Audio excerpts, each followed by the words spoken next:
Or do they seriously think this will work? Let's begin.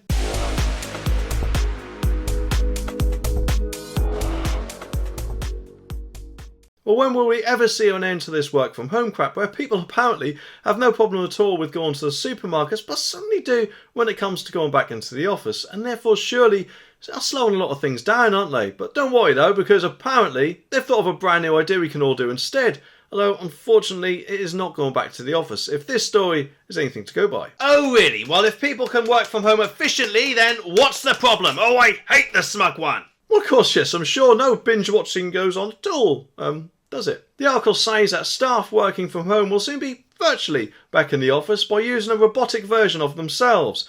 Engineers have designed high-tech avatars which can nod, turn their heads 360 degrees and communicate with colleagues who are on site. Staff can of course control the bots via their phone or laptop while kicking back from wherever they choose. Users can even adjust their droid to increase its height by up to 6 inches to get on eye level with their co-workers. Increased by 6 inches, eh? Well, I bet my girlfriend would love that. But anyway, this has just been going on way too long, hasn't it? I mean, it may be okay for the minority of people who might not do that much in the office in general, but no matter what they bring in, it's not going to be as efficient as actually being there in the office, is it? Whether they have a robot that moves or not. And yes, okay, admittedly, the robot might have a bit more personality than some of the people I've worked with in the past, but obviously it can't replace them, especially if the internet goes down. I mean, that does happen from time to time, doesn't it? Not only that, but if people aren't in the office, then there's more of a chance of their mind wandering than actually being on the job itself. And I don't know about you, but I think one of the only ways they'll probably end up sorting this is if they just basically say to people that unless you come in, then your pay's going to get docked or something like that. And I'm sure a lot of people will then return to the office where they actually should be by now in the first place. That is if they were doing the job before.